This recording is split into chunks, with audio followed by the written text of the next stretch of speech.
If you could give any piece of advice to your younger self, what would it be? Believe more. So I think the biggest problem in the world is just lack of belief. It's not possible. She would say it's not possible. There's no way, there's no world that I could do that. Now imagine what you can do in another 8 years. Like if we're already an impossibility to our younger selves, imagine what else we can do in this world. They can live in the world of possibilities instead of the world that is. And wake up every day trying to solve it. Oh, I'm so excited. Really? Yep. Good. Welcome to the show, This is Evan Carmichael. Third time's a charm. Yeah, I Yeah. know. We've been trying to schedule this for Yeah, 3 my months. plane just keeps getting delayed. Yeah. Here we are. But today it was meant to be. The Hannah Hammond Show. Yes. Let's go. I love it. Look at that. We're here. We're here. You're so funny. So Evan, for those of you who don't know Evan, which you probably do because he has like over 7 million followers across all his social media platforms, something like that. Where are you at? That's an interesting question. Yeah, that's about right. That's insane. So, but your expertise is YouTube, Mhm. really. How to go viral on YouTube, build a following on YouTube, monetize YouTube, and you're also an author, a speaker. You're Canadian, so there's that. Is that a good thing, or what's with what's there's that? What does that mean? No, it's a good thing. Okay, good. Canadians you're so nice. Okay, You're so hopefully, we nice, gotta so represent. kind. You are kind of an ass, though. I'm an ass. Sometimes. Well, what a start to this episode. Is that my intro? 7 million subscribers, Canadian, and an ass. Wow. No, Okay. yeah, I Wow. love it because you're so matter of fact about being on point with your brand. And like you told me, if you're going to build $1 billion brand or $100 million brand or whatever your goal is, you have to treat it as such. And you need to be actually looking at analytics and actually having a strategy. And so I'm really excited to dive in today. And I actually, luckily I get to be friends with you because I'm in 100K group, Joe Follis's group. But I didn't know that you had built and sold a biotech company by the time you were 19 years old. Started when I was 19, sold at 22. Yeah, that was my first real business. I had a bunch of little things happen before then, entrepreneurial tendencies, but that was my first business. Yeah. That's crazy. What does that even mean? What did you do? How did you do that? How did I build it? Yeah, How did I do that? a biotech company.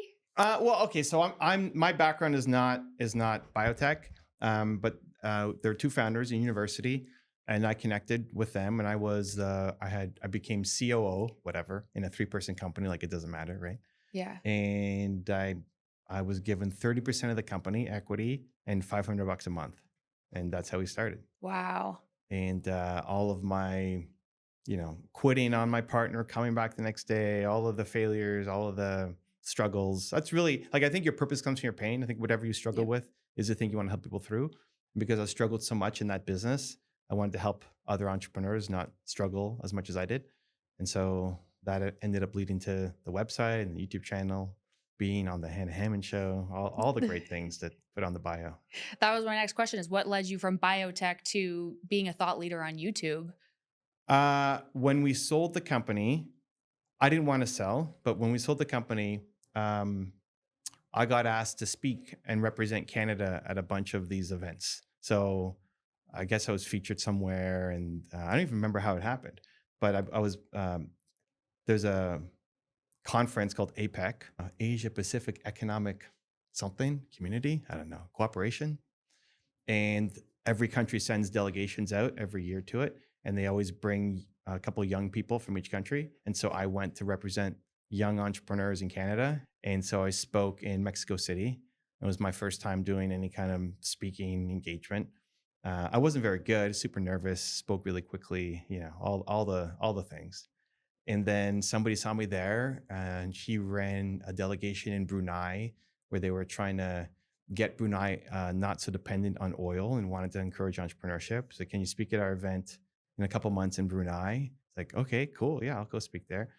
And just one thing led to another. And then I thought, maybe I should do something back home in North America as opposed to just flying over to other places.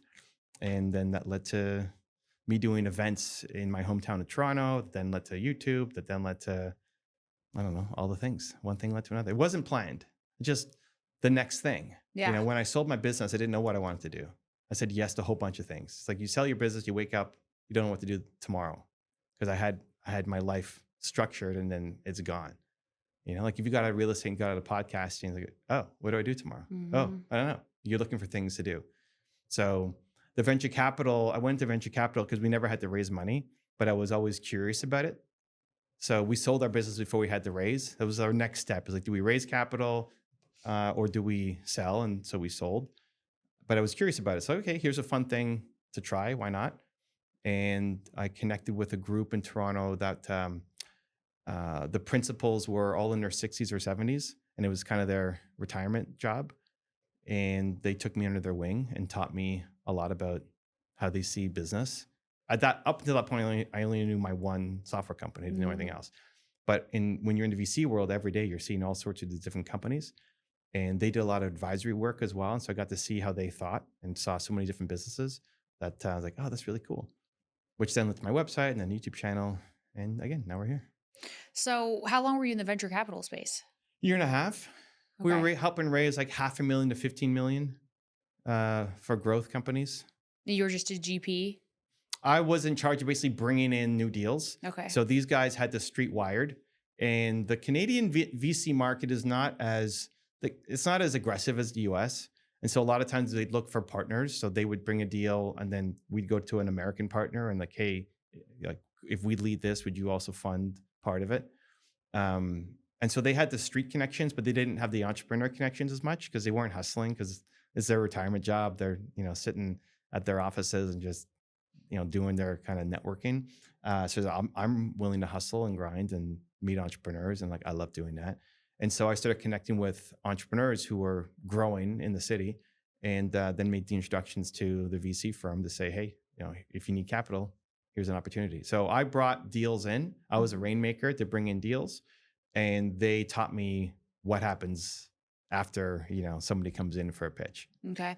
And Yeah. then what was your initial purpose or intention with the YouTube channel? Like, what was that spark of, I'm going to start a YouTube channel, and what was your goal with it? Just purpose comes to your pain, just to make it easier for other people. It's like I struggled so much, and the thing that saved me was modeling success, like finding successful entrepreneurs who had done it and take one thing from their story to make my business better. I thought, if I can share some of what I learned and some of the stories that I learned from, then hopefully it can help a few people. Like YouTube, when did I start? I opened my account in 2008. It wasn't a thing to be YouTube famous. Nobody's doing long form YouTube content. Nobody had 1 million subscribers. It wasn't an educational platform. If you made a 10-minute video, it was like, that's crazy. Nobody's going to watch a 10-minute video. It's just a completely different animal than what it is now. But I just wanted to help. And like, I like video. I like visual more than anything else. Like the fact that I can see you is easier than if this was just audio only. I'd have to be like this trying to listen to you. And so YouTube was, and still really is, the only long form like YouTube video place, but it was the only video place, period, back then. And so I just started making content. It wasn't very good. I was super nervous. I just kept going. Yeah, because you're an introvert, right? Yeah. People don't believe that, and it doesn't come across when I'm doing things like this, but it was 350 videos until I wasn't completely embarrassed by my content. Wow. Like I couldn't watch it. And the only thing I had going for me was I just kept going. So if you look back on your videos, you should be embarrassed by them. It should be bad. My first video is still up. You can go watch my first video. I was so scared to do it that I had a friend of mine come in who had a video production company, and he filmed me doing it.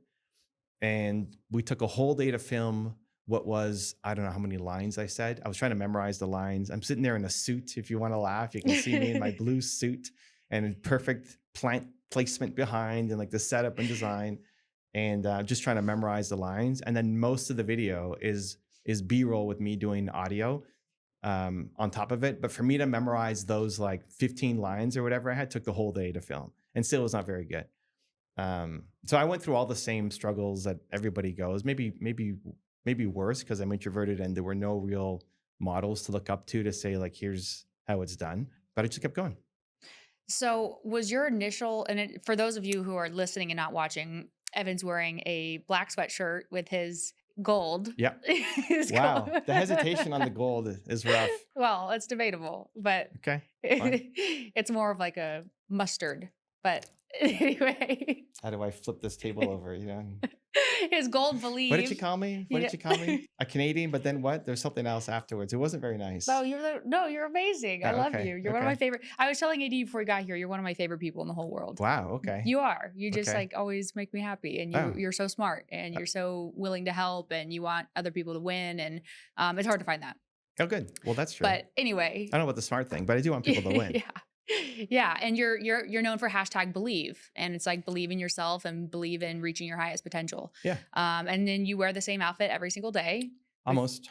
with your black sweater, your gold shoes, Yeah. and Yeah. sometimes Joe's socks that say what's in it for them. Yep. Yep. But anyway, yeah, so that's when you started the YouTube channel, were you having an intention to monetize it right away? Or how did you decide, like for people who are looking to grow their YouTube channel or even start their YouTube channel, how do they approach what the best strategy is? Is it Yeah. entertainment? Is it how to? Is it educate like what's my other thing?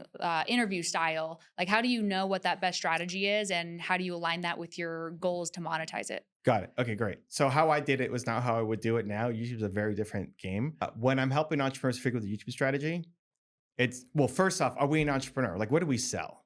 Mm-hmm. So are we trying to be an influencer and be famous, or we have we have a business that we're trying to build our brand around and generate leads for our company? We're an entrepreneur. Okay. Yeah. I'm not talking necessarily Mr. Beast type style where it's more just pure entertainment. But if somebody is an entrepreneur, Yeah. they want to build their business, but they also want to build their personal brand so they can be top of funnel into the variety of businesses that they may own. Yeah. What's the best strategy of, like, for instance, me, I'm Yeah. doing this podcast, Yeah. but it takes a lot of time, money, energy, and attention. And then I also want to do, I'm not doing the how-to videos. And then people are like, well, we want to see more of you. Like, we want to learn how to do private lending and we want to learn how to do real estate. And then other people are like, oh no, you need to do entertaining videos if you want to build a personal brand, because that's the most important thing. So how do you figure that out? What's your goal? Build a big personal brand, be top of funnel. For what? The brand does what? The brand brings leads in for my lending company to raise capital, to originate loans, and to sell real estate deals. Okay, so you want leads for the lending company. Yes. Well, like what's the most important? That's the most important thing? Yes. Leads for the lending company, and then those are investors or those are deals? Both. Okay, what's Capital raising and borrowers. what's the constraint? But the bigger picture is also building a personal brand that's in line with helping people reach their highest potential, because Of course. I'm an entrepreneur. I have and will continue to have multiple companies. So Yeah, it's yeah. not just, I don't want to be the queen of hard money, Yeah. because it's a bigger vision than that. Sure, yeah. The vision can be to win a Nobel Peace Prize. Yeah. Great. But there's steps. That's the thing. It's like entrepreneurs have these huge ambitions and dreams and goals, and you want to change the world. I love it. And there's a sequence to doing it, because to do that big thing, you need tons of money and team and time for people to get to know you. And like, you can't do it by yourself. You need killers on your team to help you build and grow, right? Me, with 65 people on my team, I can do a lot more than ragtag here and there part-time trying to figure this out while I have this other business, right? Like, depending on where people are at, most people that I help want to go and build a giant brand. And the path to doing that is figuring out what's the constraint in your business to make money so that you can then scale the business, which then allows you to hire a team to allow you to scale the brand to go change the world. So I love the mission, and let's think bigger.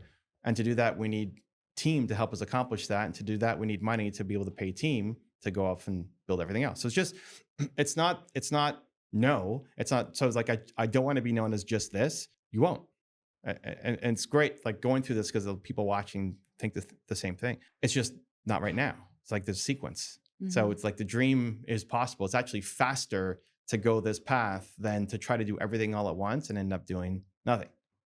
So it's usually, when I'm talking to an entrepreneur, if they have a business, usually the path is, how do we use content to help you grow your business so you can afford to hire a team to scale the brand, which then brings in all sorts of new business at a higher scale. Because if you're just going brand, if you don't know what you're doing, it's going to take you 10 years to do it, just consistency. If you get help and team and people to help you, it's going to take 3 to 5 years, but that's still 3 to 5 years. And that's investment. I remember helping one guy, big name that everybody would recognize, and I went to his studio, and I'm walking in, it's like, oh my God, like, he built the studio in his office, right? He's got millions of subscribers now. And he said, yeah, I spent $1 million on this studio. Are you kidding me? And I came from, like, I did everything brick by brick, one at a time, part-time, like me, everything. And then a part-time editor and slowly built it up, where he's just, I'm going to drop $1 million on this and build my studio. And then not including his full-time team to help him. It's like, okay, well, listen, I had to change how I thought about it, because, hey, if you actually have a $5 million budget, you can get there in a year. But most people don't have that. And so even with help, it's going to take you 3. And without help and guidance, it's going to take you 10. And so most people who are entrepreneurs don't want to just keep dumping money at something that's not working. So we have to find a way for you to make money doing it. Because if it was making you money, you do it a lot more often, which then allows you to build the machine that will help you change the world. So typically, there's 3 types of shows that will guide people through, and you can interrupt me wherever, so it's not just me talking for 40 minutes or whatever. But the first is the Biz Dev show, the second is demonstrate the process, and the third is thought leadership. And the Biz Dev show, the goal is to get business. So you have a business, great. How do you get great investors to come on? It's referrals, right? Like, how have you built your business? Kick ass in real estate. It's been referrals. People know you, like you, trust you, and then they send you deals, right? You keep building your reputation, then you're going to keep getting more deals. That doesn't scale like super hard, and it takes a while to start building that up. So what's the fastest way to do it? You do a show. You interview people. So if the biggest constraint, so I'll ask, what's the biggest constraint? The biggest constraint, if it's, I need more investors, cool, interview them. Because they don't want to go to lunch with you. They don't want to go to coffee with you. They might. It's just hard to build that up, but they'll come on a show, right? It's a nice setup. You're going to ask great questions. You're going to take them around the tour, whatever. You end up spending an hour with them. Like, well, and so what do you do besides the show? Like, oh, I have this business. Oh, cool. Let me know. Like, now you're leading with a give, which is the show, as opposed to, hey, I'd love to pick your brain on my investment, right? It's like, they don't want to do that. And so they're in very high demand in the business world, but they're not in high demand in the media world. So these people would be impossible to get a lunch with, but they'll come on your show because nobody's asking them to come on the show. So the whole point of doing the Biz Dev show is to host a podcast that won't get millions of views, but you're building a relationship with the people who could invest millions of dollars into whatever the thing is that you're trying to do, whether it's hard lending, whatever else, doesn't matter. So for everybody who has a business, we help people come up with we call it a money 50 list. So who are the 50 people that, if they knew you, liked you, trusted you, would each be worth 6 or 7 figures per year to your business? Doesn't mean they will send you business, but they have the capacity, the ability to send you 6 or 7 figures in business every year to your company. Who are those people? Great. What's the fastest way to connect with them? Invite them on a show. Then you start making more business. So you can go even with a brand new channel, because they're not in demand. If you needed to get The Rock on your show, he's probably not coming on. Yeah. But some investor who nobody's ever interviewed, oh, you want to hear my story? They're much more likely to get a yes. And now you have the relationship. So that's show number 1. There's lots of strategies around that we can dive into if you care, and if you don't, cool. The second is demonstrate the process. So whatever it is that you do, show me the process of you doing it. And that's great. So the first show, Biz Dev, is great for revenue generation. The second show is great for conversion and ascension. So people who are in our system already, people who are leads, show me the process of what you do, and it converts them to buy, and it converts buyers to ascend to whatever higher package we have. So if you're a coach, for example, right? Great. You sell coaching, you sell groups, you sell programs. If you're going to make a thought leadership video where you stand in front of a whiteboard and show me the 8 ways to be more confident or whatever, cool. But it doesn't mean that you can coach me on how to do it. Where the best content to make is show me you coaching. Like, that's the actual process. Be a coach, be a magician. Like, if a magician were to get up on stage and just talk about magic, it's not great. Yeah. But show me magic. And for every entrepreneur, like, there's a magic to what we do. You just may not notice it because it's just your default. But if you're a coach, your ability to get a result with somebody and to have them shift, that's magic. So show me the process of you doing it. And that content helps us attract some new clients, but also for our people who are in our system, sending them a video of you actually coaching people. It's like, oh, I want that result. I don't care if you can present, or I don't care if you can write a book. I want to see you actually helping people. And it's usually the easiest content to make, instead of just getting in front of a camera. Asking a coach to get in front of the camera and be a great thought leader, it's a different skill set versus just coaching people. So what's the coaching element that you could bring into your business that you, anybody can bring into their business that is magic to other people? And so we just film it. And so that's great for conversions and also ascension into whatever our highest program is. And the third is thought leadership. And that's where you're actually making content. That could be a podcast, that could be a solo direct to camera videos. Normally what we'll do is try to make it around things that can still try to generate revenue quickly. So if you look at what are the 20 to 40 questions you get asked in your business constantly, cool, make a video on that. So if you're asked about hard lending or whatever, at this point, you may not be answering all the calls. You have a salesperson who's going to answer some of the calls. So what are the 20 questions that they're asking on repeat, or they're getting asked on repeat? And even if they say the same thing as you, it just hits different coming from you. Mm-hmm. So whatever the objection is that they're being faced with, they'll deal with it. But then on the after call can say, hey, here's a video from our founder, Hannah, of her talking about this specific problem that you mentioned on our call. And so they get to see you saying, even if it's the exact same thing, but it's you're the founder. Yeah. And so it helps convert. So it's still thought leadership content, but it helps convert people to work with you. So example, one of our, we have a program called Movie Makers. One of our students is a lawyer. He made a video, how to get ready for a deposition. And it's the best video on his channel, helping people get ready for a deposition. It does well for people just finding him on YouTube, but he also sends it to all of his clients before they have to go get ready for a deposition. So it's leverage. We're using it inside our business, not just something on YouTube, Mm-hmm. right? And then you can do thought leadership content and personal development and everything else. It's just the hardest because it's one, if you're going pure thought leadership, personal development, you're up against people who've been doing it for years. So like it's you versus Tony Robbins and Mel Robbins and like all of these people. So it's harder to stand out.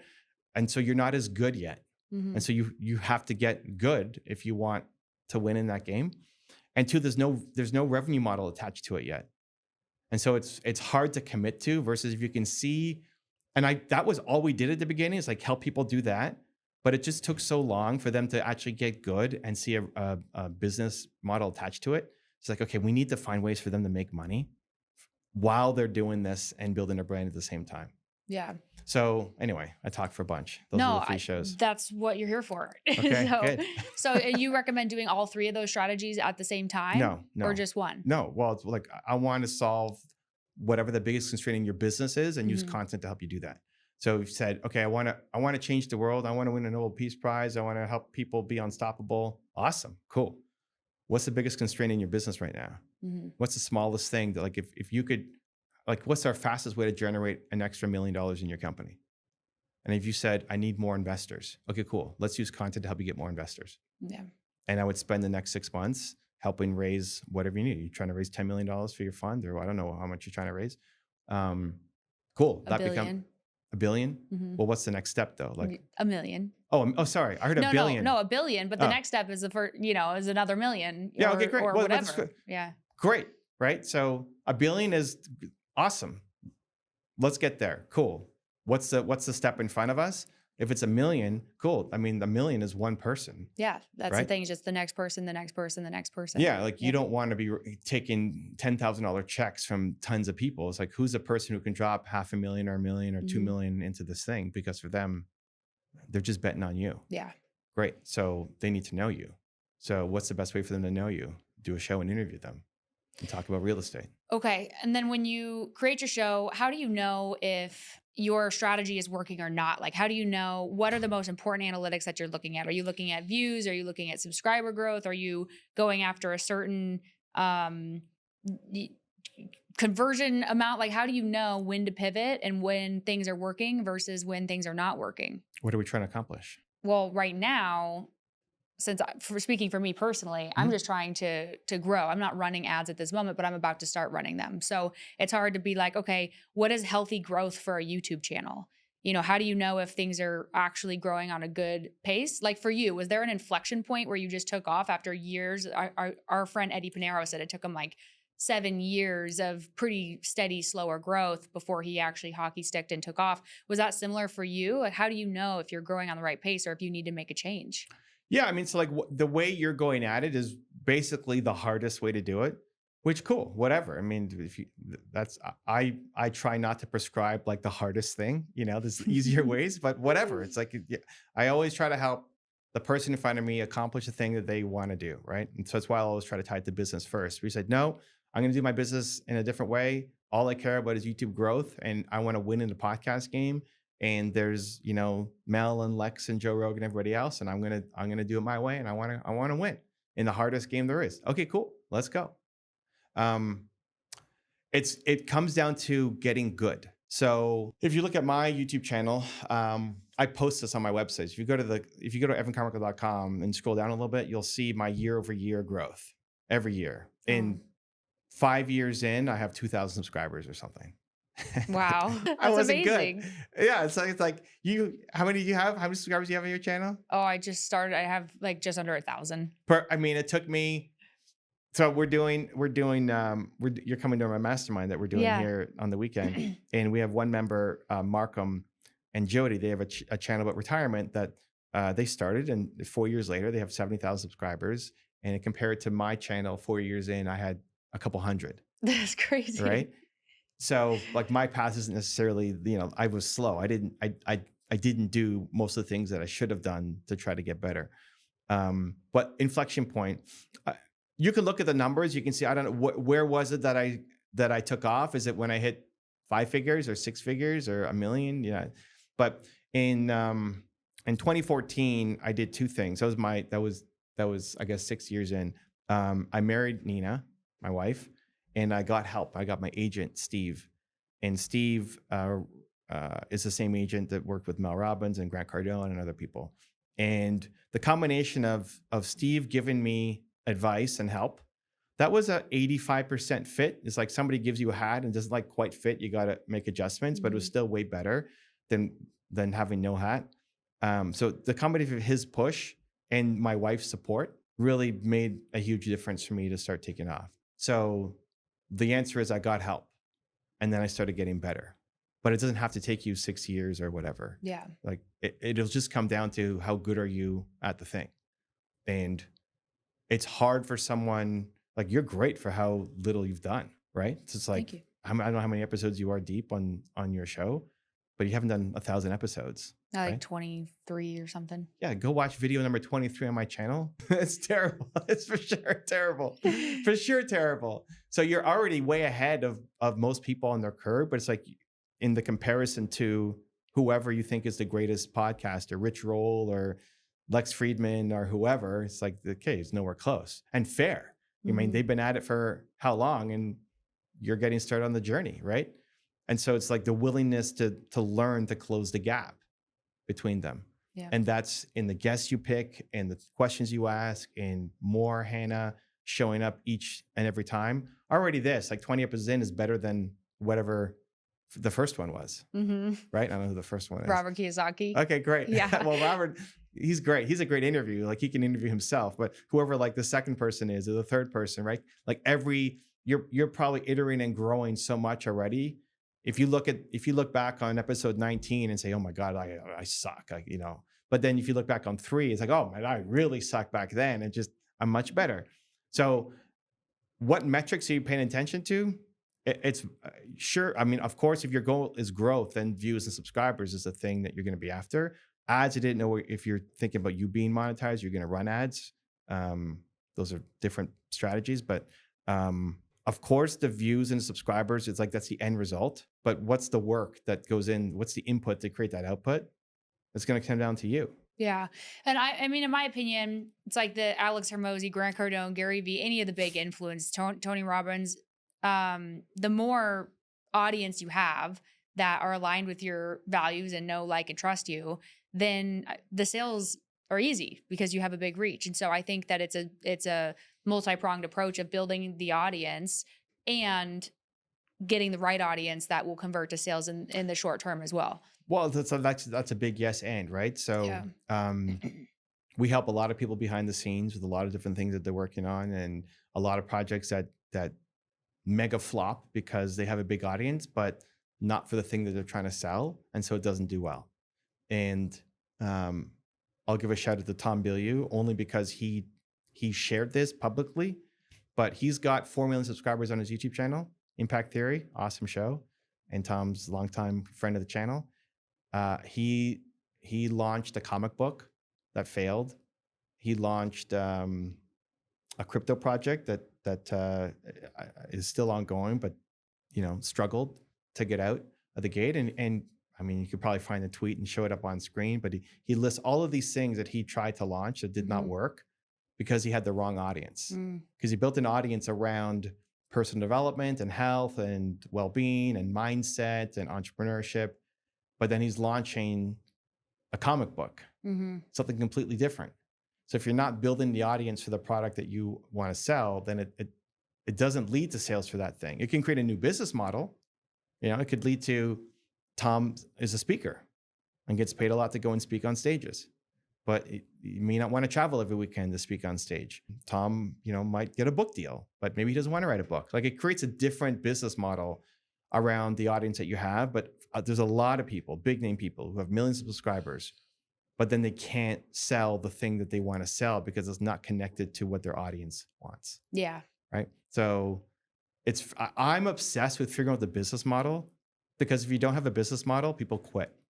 And I came into YouTube already having built and sold a business, and then venture capital, a bunch of deals. And so I'm just business minded. And I remember the first YouTube event I went to was this little private entry event that I barely made it in. You're supposed to have 500,000 subscribers plus, and I think I had 300 something. And a friend kind of got me in. No public, you don't have to pay. It's just big YouTubers. And one of the key guys had over 10 million subscribers right on his channel. And like, oh my God, this guy's here. He's got 10 million subscribers, right? And I'm like, what does your team look like? I'm thinking team and building and scale, right? Turn this on. What does your team look like? It's like, oh yeah, I just hired my first VA and it's awesome. It's like, wait, what? You have 10 million subscribers? I didn't say that, but I already had team helping me. Not that it's a comparison. I'm just like, I'm looking for how are people building their teams and their structure, who's ahead of me, so that I can model some of the things that they're doing. And he's got over 10 million subscribers, and he just hired his first part-time person because he wasn't making any money on his channel. Like, okay, so this is going to be a problem for a lot of people. And then as we started helping more and more people, it's like, it's great to have the numbers, but if you don't have the business to back it up, then people burn out, people quit, they stop making content, especially the entrepreneur-minded people. If you're just if you're an artist, or you're just a creator, and you're doing it just because you love the work, then you do it because it's in you. You can't not do it. But for entrepreneurs who they're doing it to support a vision, and the vision isn't like coming to fruition, they quit. It's like, okay, we need you making revenue from this, because if you are, you'll go much harder at it. And if you're not, it's going to be this part-time thing you do evenings, weekends, that never grabs the legs to help you go get the Nobel Peace Prize or whatever it is, the thing that you want to do. Yeah. I love that you say that, because it does. It takes time, energy, money. It takes a lot of effort to produce content, and it takes a whole team. I don't know how somebody could do it without a team, but what is the importance, do you think, of the quantity of output versus the quality of output when it comes to YouTube? The quantity leads to the quality. Like, the more you do, the better you get. But what about production quality? Depends what you're doing. If you're doing thought leadership, it's much more about quality of thought than quality of production. If you're doing entertainment, then the production quality matters a lot more. Yeah. You go to see some movies just because of the effects that are going to be in there. It's a crappy plot. The acting is going to be trash, but there's going to be some crazy effects. You got to go watch it. But in education, and I only really deal with education, entrepreneurship, thought leadership kind of channels. I'm not the slime channel or entertainment or any of those things. It's quality of thought. So if somebody's going to watch your channel, they're watching it because of what I'm going to learn by listening to you or your guests, not because of there's B-roll of a woman climbing a mountain with some eagle flying overhead and music blasting, right? Like, that's not the thing that they're coming for. And so it's not nothing. Like, the most important is audio. If you can't hear, if these mics aren't working, this episode's dead. Doesn't matter what we talk about. Better be. I've done videos where the mic was off, And so the only audio you have is from the camera halfway Yeah. across the room, right? That happened to me Yeah, that's once. happened. Yeah, my second interview. Thank God it wasn't Robert. That's happened. And then my team's like, oh my gosh, I didn't notice. We have to do it again. And like, I'm not doing it again. Yeah. We're going to release what we have just to show people the journey.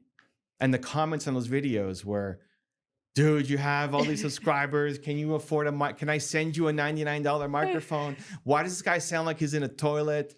And like, and production quality, like this guy, I won't say his name just to throw, shade at him, but he obsessed about the quality of the camera. And so he had a Red Dragon camera, which is a super expensive camera. But to set it up, he was like, we were in a giant, I was in my dance studio, and he was like far, like 3 times farther than where this camera is. And the audio picked up from the camera was actually terrible. Yeah. Right. And I loved it. I loved that he cared so much about it. And then he forgot to check the audio. And then we're going to release this video. So audio is most important. There's the brand, right? And the brand is not just logo and colors and all the things we're working on, but it's how you carry yourself. It's how you want to be seen. And people have different brands. Mel Robbins she's always doing videos with no makeup on and out and about and off her cell phone, and her podcast, she'll be a little more professional, but it's the authentic brand. That's her. Like that's how people get to know her.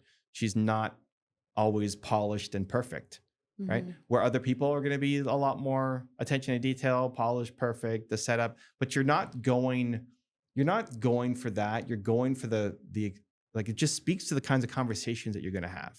And so what is the, like in a couple words, what's the Hannah Hammond brand? Well, we were talking about comparing your brand to like a car, right? You have Ford, and then you go all the way up to Bugatti or Rolls Royce or something like that. And my brand is polished. It's authentic and real, but it's also polished and always put together, always prepared.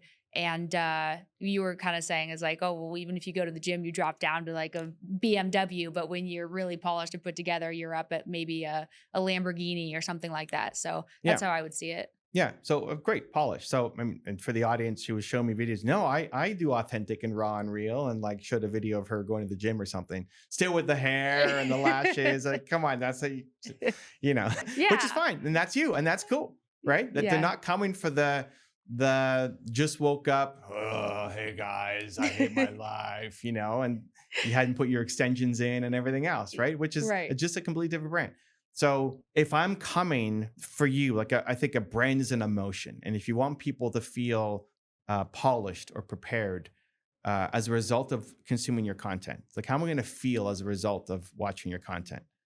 Then if polished or prepared is how you want me to feel, then that's the questions that we ask, but it's also how things show up. Like if it's polished and prepared and then this table's falling apart, or whatever else is happening, then well, okay, that's very off brand. But for other people, this might be like way too fancy than compared to what their brand is about. Right. But they're not coming because of, the color of the table. They're coming because when I'm around Hannah, I feel a certain way. And whatever it is that you want them to feel, then the entire brand is designed around that. And ideally, it's not a contrived thing. It's who you actually are. So I want people to believe in themselves more when they're around me. And then I try to do that for my content. I try to do that through the interviews. I try to do that in real life. I just try to be that person. It's a lot easier to not burn out if you just are you. If you're trying to be something else, then it's a lot harder. So, if the brand is polished, then you want people to feel like they could be polished too. And so through the questions you ask and the guests you bring on and how you present yourself and how you present the show and the thumbnails and the title and everything else, is it polished? Because that makes me feel a certain way. Yeah. I got my art logo signature completed. I sent it to you. Did you? Yeah. Okay. Yeah. I like the excitement. What I love about you is how into it you are. You're like so into it, which is great because it's what I missed. I was really into it at the beginning. I was super into it, but I was too afraid to ask for help. I would never ask for help. Like when like you sat next to me at the event, at Joe's event, and we got shushed because you're asking so many questions. It was like interrupting the presentation. Like I would have been too afraid to do that. And so that slowed down my growth. Mm. And I love that you're just so into it and making it so you're going to get there a lot faster. I still think, how do we generate revenue? Because it's just how I can't help. That's how my Yeah. mind works, because it allows you to go faster. And it's just the fact that you're gonna find a way to make it work, which I love. Thank you. Yeah. Yeah. I mean, people always say like there's no shortcuts on the road to success, but it's a complete lie. There is, and it's finding a good mentor, just like you did, Yeah. right? That was your inflection point of like, okay, let me actually do something different. Cause I know people that they'll just insanity is doing the same thing over and over and expecting different results. So if you're just posting the same quality, the same content, the same shit over and over, and you're not getting the results that you're looking for, that's just insane. You need to find a good mentor. And, I found you. And you found Steve. Was that his name? Steve? Yeah. Yeah. Yeah. So I think having a good mentor is so important, and there's so much that goes into it. And you just mentioned, I had sent Evan some of my videos because my podcast is new. My whole social media building a brand is completely new. Prior to 8 months ago, I was a ghost. Nobody knew who I was. I was just, nose to the grindstone working and building my businesses. But I showed you my stuff and you're like, you taught me how important the packaging is. And there's so much that goes into it. And it's not complicated. It's not complicated in theory, but it's also very difficult to accomplish because like the thumbnail packaging, the color palette, the face and the emotions. And so like, how do you get people to click on your videos before they even get into the video? Like how important is the thumbnail, the title, and what are some strategies to make those the best they can possibly be to get people to view your video? Yeah. So any channel that I look at, any channel is like you have to have at least some videos, I guess, not like a zero, but let's say you have at least 20 videos or 10 videos on your channel, all the way up to millions of subscribers. There's always 4 key things that we'll look at. The first is how frequently you're posting. The second is how long are your videos. The third is what's your retention at 1 minute on the video. And the last is a click-through rate. So we're diving in on click-through rate here, which is a function of your thumbnail and title. We'll start with title. Most people think that search is the game on YouTube. YouTube is the world's second largest search engine after Google, yada, yada. And it's true. But most views don't happen from search. Most views happen from what YouTube recommends to you. So the goal isn't to rank in search. That's fine. It's cool. You can rank in search. It's great. You're just playing checkers because most of the views aren't coming from there. Most channels don't explode off of search. And if they do, they could be doing even better if they're getting recommended more. So the best way to show up is after other people's videos. So, and you just think about your own experience. If you watch the video, you search for something, then you see a bunch of videos that get recommended afterwards. You go down this YouTube rabbit hole, and like all of a sudden, an hour later, like how many videos did I just watch? Because YouTube is so great at recommending things to you. So even if the first view came from search, all the other views came from what was recommended. So the big game is showing up in recommended. So what we want to do is have titles that can rank after other videos. So the number of times I've looked at a channel and said, yeah, we ranked number 1 for this title. Yeah, for a title that nobody cares about. Great. You can say you're number 1. And like agencies will, look, we're ranking number 1 for this, but nobody's searching for this thing. So who cares? If nobody else has made a video on that topic, especially inside of education, entrepreneurship, thought leadership, it's just like why your life is like a table. And you could have this great analogy about like 4 legs of a table and what the 4 pillars of right? But if you call your video that, they're not searching for that. Nobody else has made a video about that. So it's probably going to die, even if you have great content, because the packaging sucks. So we want to think about how can we rank against other people's videos, and you find people who are in your niche. You look for videos that have done really well for them, and then you make your version of that video. Similar theme, title. Don't watch their video. Whatever their 3 lessons for success are, cool. You make your own. You don't have to copy anything besides the title. And so the point of title is we want to be ranking against other people's videos. Thumbnail is what usually wins the click once we're showing up. So the thumbnail is, in thought leadership, usually a combination of a face that we want to have emotion on and then emotional text. So the face, we want to see the whites of their eyes. We want to have an expression on their face, ideally not just a LinkedIn profile picture that is boring. We want them looking either at the camera or towards the text, not away, because will follow the eyes. We want it zoomed in. for the most part, because thumbnails are small on the phone and most consumption will happen on the phone. So we want Hannah to be instantly recognizable. The only exception is if we have to see the body for some reason, like if it's an ab workout video or something, and it's a zoomed in of my face. Well, do I have abs? I don't know. It's hard to tell. So Yeah. you need to see the thing. But for the most part, in thought leadership education, it's like if you want to build a brand, you want to be instantly recognizable, right? So even if we look at this, right? If that was a thumbnail, that's gonna be way too small. Like imagine that showing up. Yeah.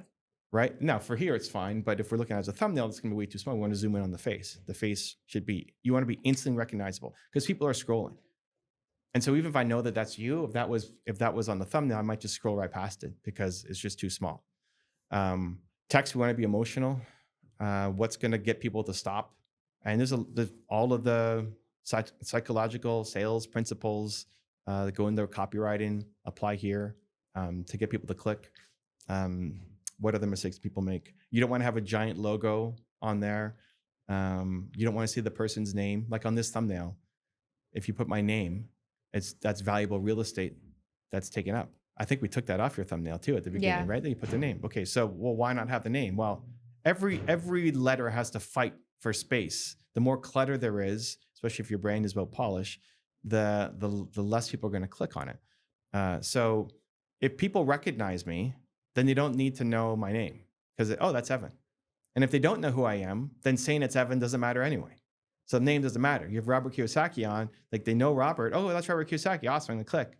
You don't need to tell them it's Robert Kiyosaki. And if they don't know who Robert Kiyosaki is, then saying Robert Kiyosaki doesn't matter either. So the name doesn't matter. We need emotional text that's gonna get people to click. And that can be a quote, that could be a powerful statement. There's a lot of different principles you can use.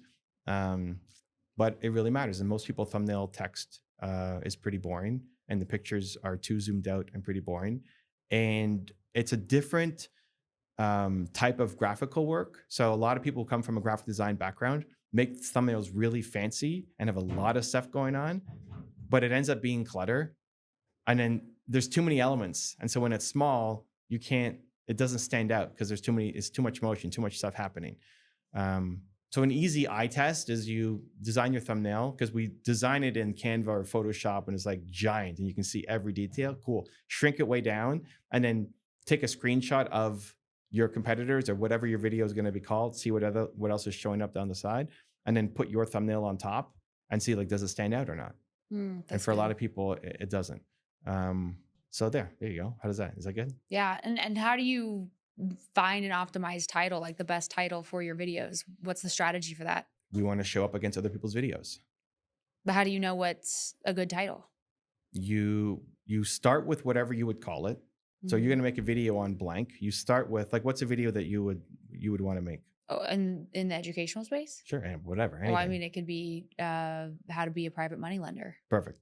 How to be a private money lender. So you're gonna make that video. Okay, cool. So you go to YouTube, you search how to be a private money lender. Okay.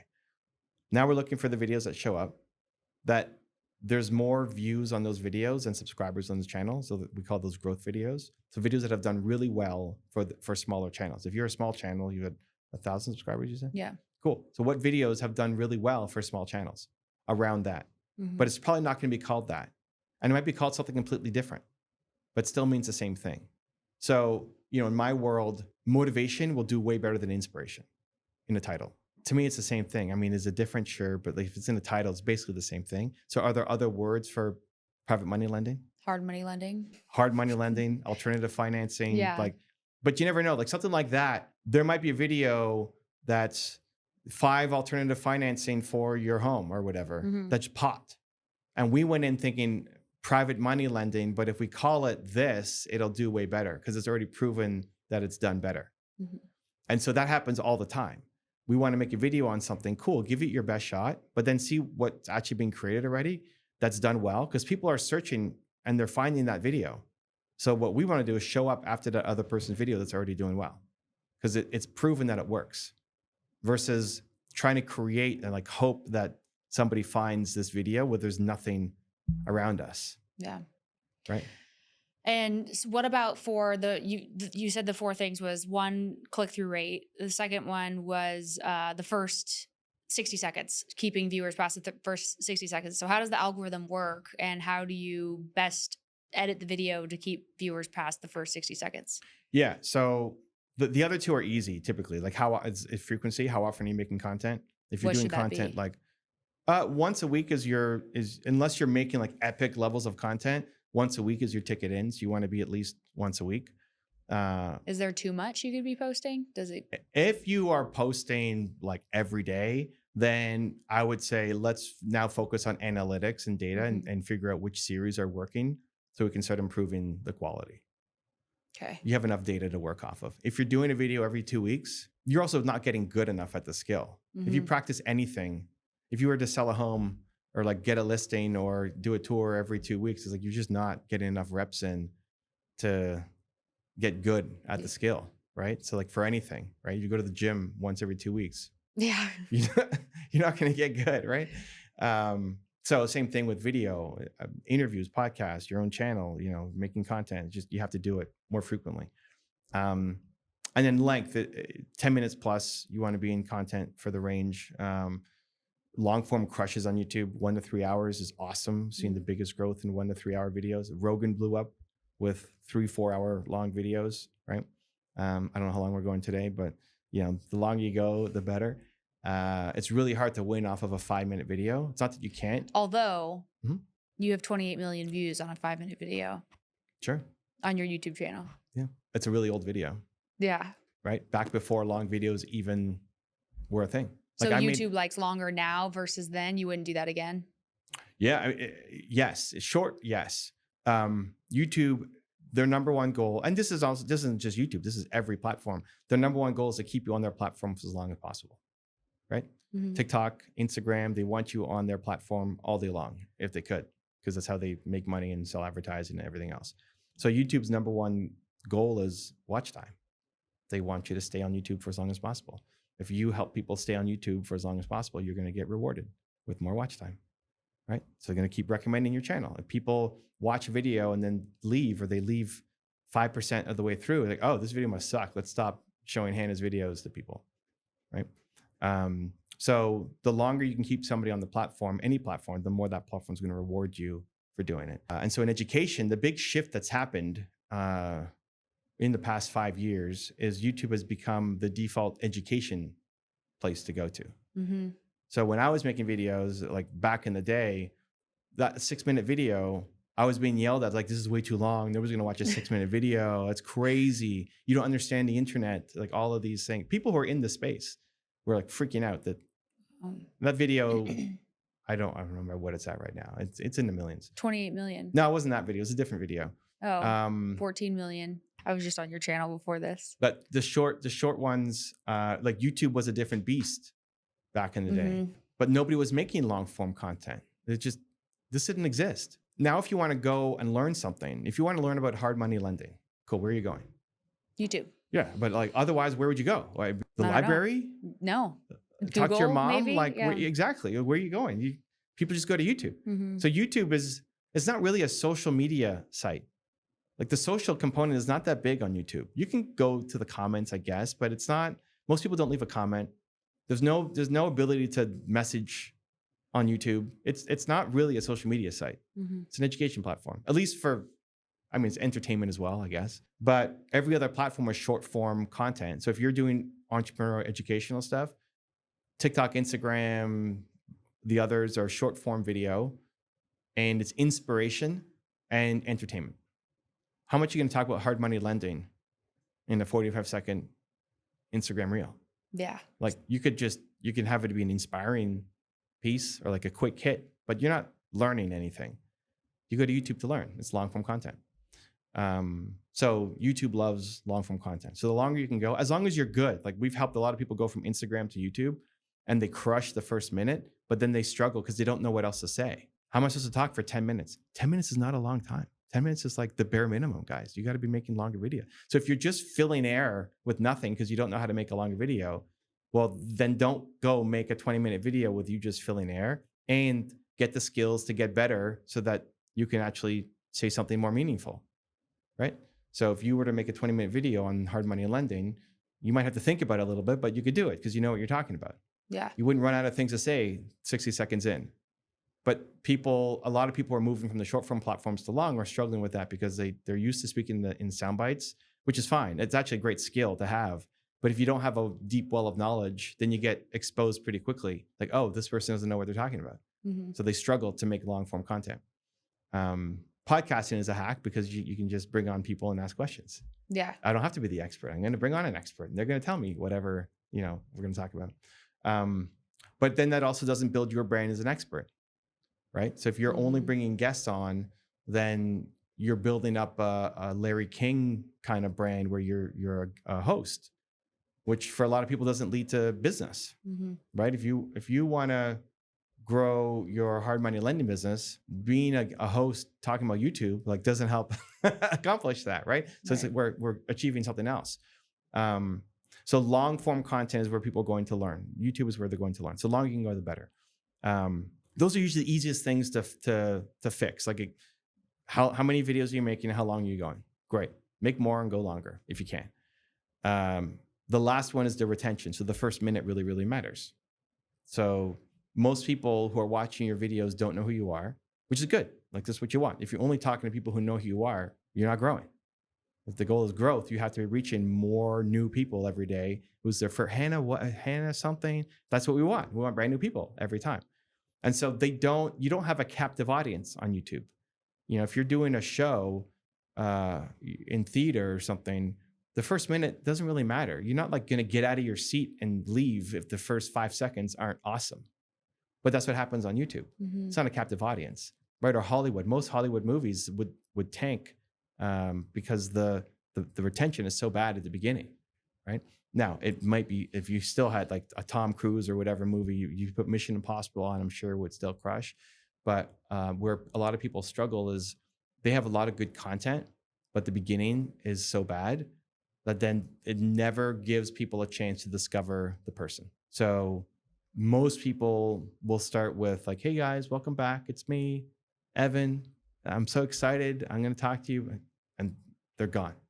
Right? Welcome back to what? I don't even know who you are. We're targeting new people. What am I being welcome back to? I don't care who you are until I know what I'm going to learn, what you're going to teach me. So you got to lead with an opinion. It's going to make me stop. And this is not anything new in marketing. Like when I tell this to entrepreneurs, like, oh yeah, that's just normal marketing. Like you have a landing page with an offer. What's the headline and the subheadline? Like that's the first thing out of your mouth is whatever your headline would. You'd never have a landing page to promote hard money lending that says, hey guys, welcome back. It's me, Hannah. I'm so excited to talk to you today about, right? People would leave that website. It's the same thing on YouTube. So if you're doing solo content, then you can control what happens in the first minute. So what's a powerful opinion that you have? What can you say that you believe that other people don't believe? Like, what do you believe about hard money lending that most people don't believe? That anybody can do it. That anybody can do hard money lending? And it leads to what? Financial freedom and wealth. Yeah. Well, like how much can you make in a year doing hard money lending? I doubled my money my first year and second year and third year. But that's realistically 10% on your money. Okay. It's like anybody can earn 10% every year on their money through hard money lending. Like if you say that, like, oh, okay. That's a good headline. Right. Well, that may not be a good headline. It could be like title, but it's a good opening of a video, right? It's like you're telling me something. It's the hook. What do you believe that other people don't believe? I'm here. I'm trying to learn how to make money on my money. Like, if I can make 10% a year, it's more than I'm making in whatever else. Like, tell me more. I'm curious. So I work with people who are experts in their field. If you're not an expert, I don't know how to help you. Now we're doing entertainment content or something else, which isn't what I'm good at. Like if you don't have expertise in something, go get good at something. I mean, I don't know. I don't know how to help you. It's not my area. But if you are an expert, like you know way more about, I don't know much about hard money lending. You're the expert. Cool. What do you know about it that you can teach people? And so in that process, if they watch the video, oh, Hannah's an expert. Maybe I should sign up with her. Maybe I should invest in her fund. Maybe I should, whatever it is, there's a potential next step. So you can control the first minute in your video because it's just you. And I've told this to people. Say, oh, okay, got it. And then we write out, what they're going to say. Got it. Perfect. Okay, got it. And then they press record. Hey guys, welcome back. Like, did we not have this conversation 4 minutes ago? It's just we're wired for whatever reason to always do that. I don't know why. And we see other people do it, so we just do it, right? And like telling them to like this video and subscribe, like, no, don't do that. And especially not in the first minute. You're killing your retention. And I only care about retention because YouTube cares about retention. So if I want my videos to do well on YouTube, I have to do what YouTube says is good, which is retention.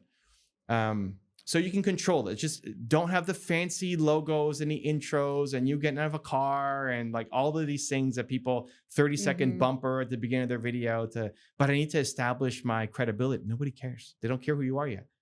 They care what you have to say. And then they care later who you are. They don't want to sit through a commercial before they get to what you're going to talk about.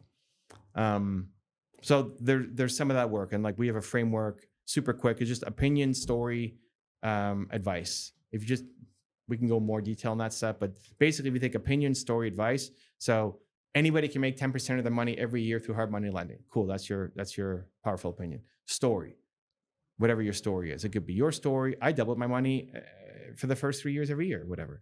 A client story, something in a news story, but some kind of story. Because we learn through emotion. So like we learn through stories and that we need the emotion to connect before we will listen to the advice. Because if you just said, here are 3 ways that you can make money through hard money lending, most people, they won't pay attention because you're appealing to their brain, but not their emotions. People are emotional first. So all we want to do is teach, but you have to do a hook and you have to do a story to get them ready to then listen to the advice. Like, ooh, I want that. So if you could do this on a sticky note, well, you don't need a teleprompter. You don't need, anything fancy. Just what's your powerful opinion? What's the story? And the story could just be a word that then triggers like doubled my money, right? And then whatever your 3 bits of advice are to start winning with hard money lending. And hopefully one of them is get a mentor, or like something that ties into whatever we have to offer to sell. It's like, I want you selling something, right? Like trying to generate revenue. So whatever the 3 things are that will lead to them having success. And hopefully one of them connects to us somehow in what we're doing in a ethical, legit, like actually good piece of advice way. So if you just thought about that for every thought leadership video, powerful opinion, what do I believe that other people don't believe, story, and then 3 bits of advice, you can do that on a sticky note. And that's a 15, 20-minute video. Yeah. If you know what you're talking about, right? Like your story is 4 or 5 minutes. Each bit of advice is 4 or 5 minutes. That's a 20-minute video. And if you can't talk about, like, what's one bit of advice that they need to do to get started in hard money lending? Well, if they wanted to do it themselves, they would have to learn how to underwrite properties or know their market. Perfect. Number 1 is know your market, or number 1 is learn how to underwrite. So you'd write down on the sticky note, learn how to underwrite. Don't write a script, but then you have to talk about that. You could talk about learn how to underwrite for 4 or 5 minutes. Yep. You could talk about it for 4 or 5 hours. It's hard to crunch it down to 4 or 5 minutes, right? So if you did that times 3 plus a 5-minute story, you're at a 20-minute video. It's actually not that hard to do if you're an expert at your craft.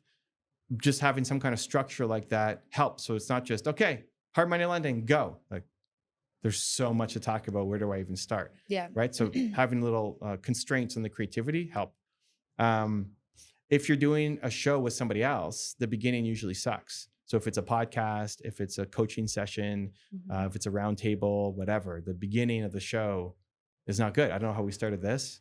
I don't remember when we started rolling and whatever we said, but it probably wasn't the best part of the show. And so if they don't know you and they don't know me, like, why would somebody watch the video? There has to be a powerful opinion somewhere from what we said at the beginning. So we now have to edit, but it doesn't have to be over the top fancy editing.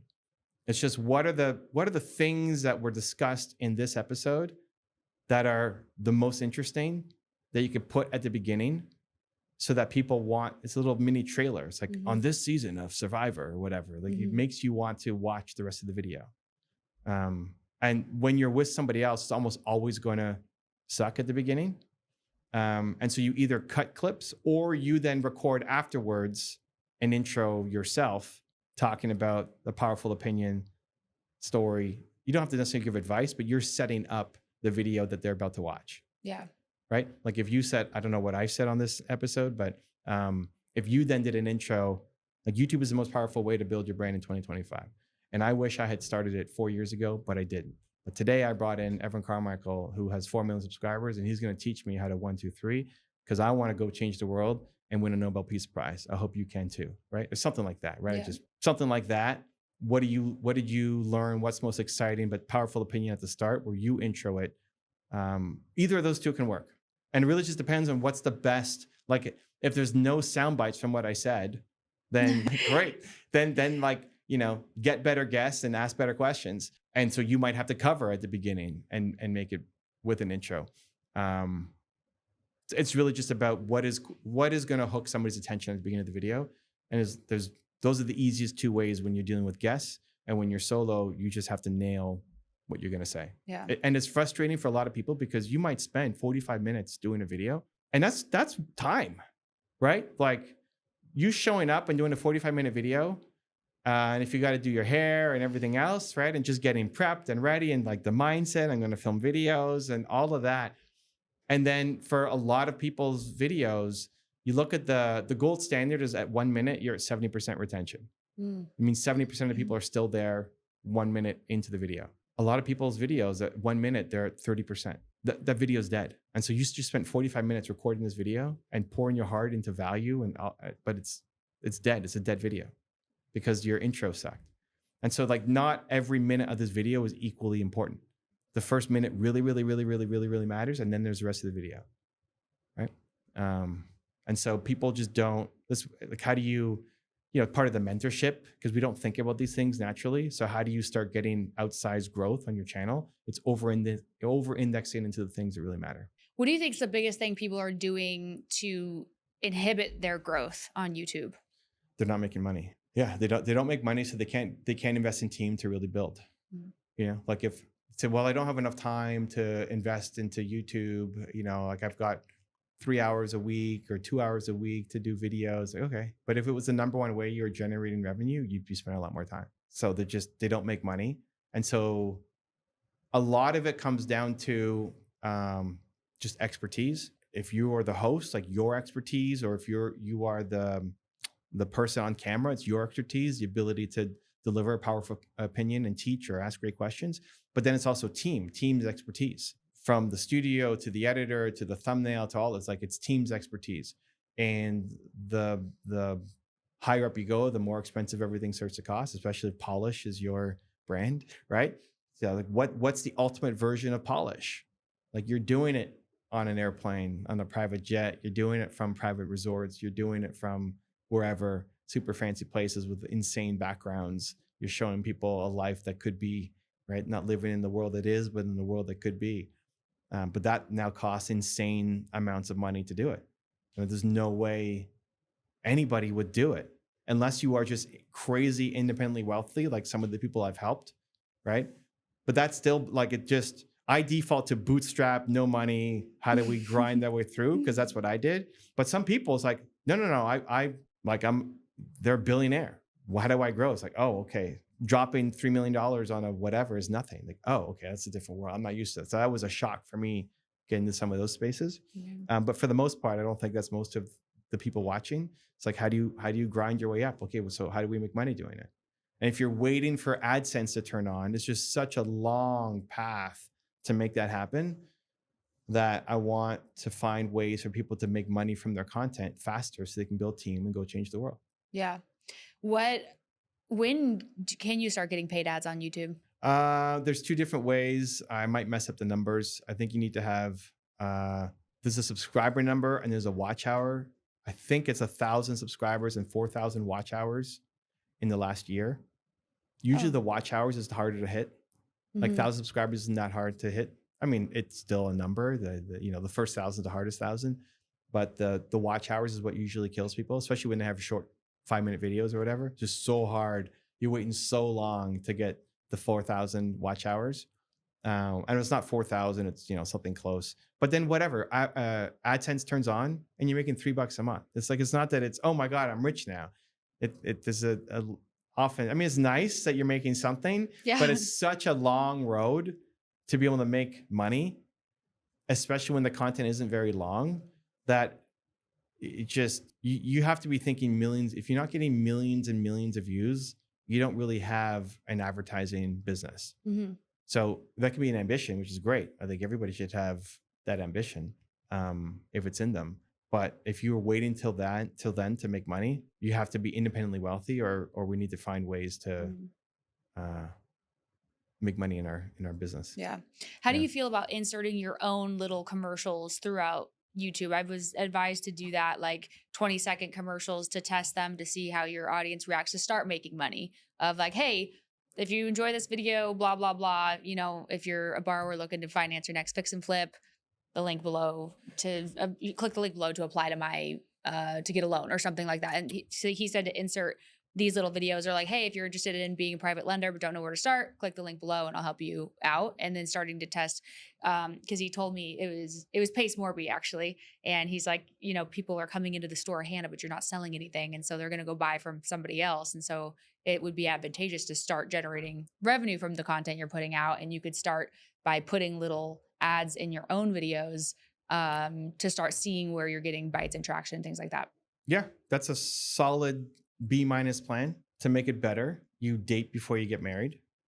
And so you capture their email address. Because what you're hoping is somebody will watch the video and then just call you and want to work with you. And some people will. Mm-hmm. But it's a tiny percentage of people who actually just want to go from video to I want to work with her. Yeah. Versus if you had their email address, then you can continue to give value and also promote whatever it is that you want to promote for however long they're on your email address. So it's better than zero. Like it's a solid B- plan. To make it better, you offer a guide, a bonus, a download, something that relates to the thing that you ultimately, hopefully will sell for a long time. There's a link that's free in the description below. They fill that out in exchange for their email address. Now you have their email address, you know who they are, because that way you only know who they are when they're calling you. Mm-hmm. It's gonna be a tiny percentage. If you can now build up your list of thousands of people, tens of thousands of people, hundreds of thousands of people, then they can buy that thing plus a bunch of other things, because you're gonna have lots of things that you're gonna create and release.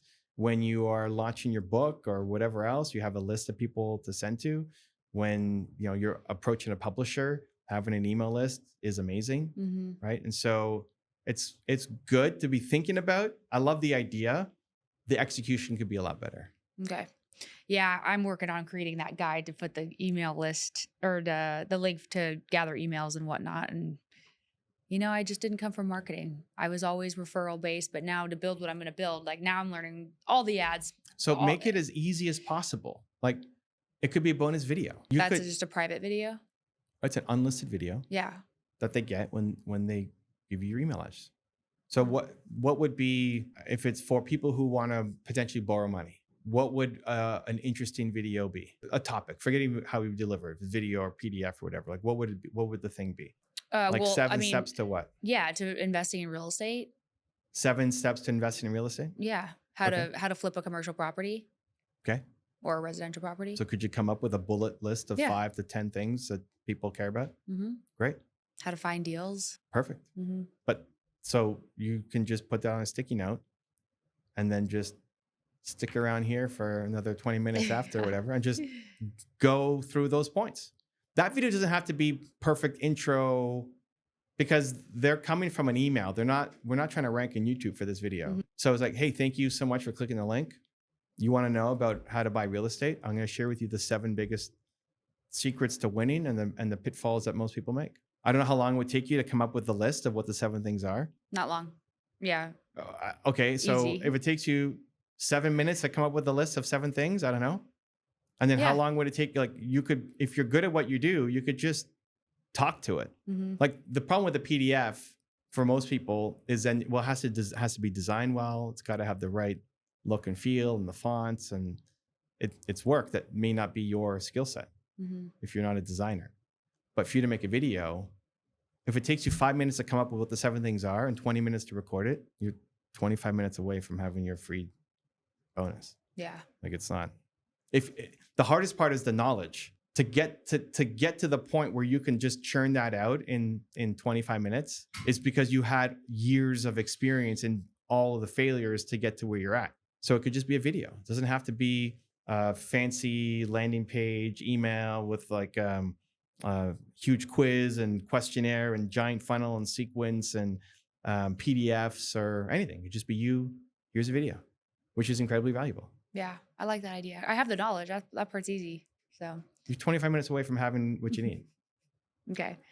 All right. I know we have to wrap up. And so I'm going to ask you a few just viral questions. Viral Or questions? Not, no, rapid fire. Rapid fire Rapid fire. questions? Yeah. Okay. So they're not long answers. Quick. I So don't know if I can do this. We'll try. let's see. What do I want to I ask got to you? believe more. Yeah. Okay. If you had to start today with 0 followers, what's the first thing you do to grow an audience fast? Subscribe to Hannah Hammond, right? Gonna hear all these experts talking about things. Yeah. Next. That's your answer? You said fast. I know. What would you do? Really? You're bringing on people. You're bringing on these experts. I would find experts. Okay. I would learn. Like, what did you say? The biggest Mhm. missing piece is expertise, mentorship. Find a good mentor. The best teachers are on YouTube. The best teachers are not in school. The best teachers are on YouTube. YouTube University. It's That's where I it. learned everything I know. Yeah. And just But Hannah Hammond, first of all, I think that matters. what's the biggest mistake entrepreneurs make when trying to build a personal brand? They don't know how to make money. If you could only focus on one platform to grow your business right now, which one would it be and why? Hannah. Next. No answer. I'm insulted by that question. Do you think YouTube will be the leader in all social media forever? I don't think YouTube is okay. First off, there's nothing forever. I don't think YouTube is social media.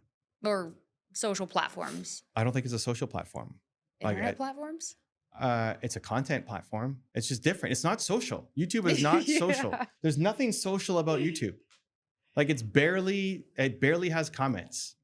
But if somebody was going to put the time and effort and energy into TikTok, Instagram, those channels versus YouTube, and they only had the money and the resources to do one, What are we trying to accomplish? It's like make money ultimately. Yeah, then it has to be YouTube.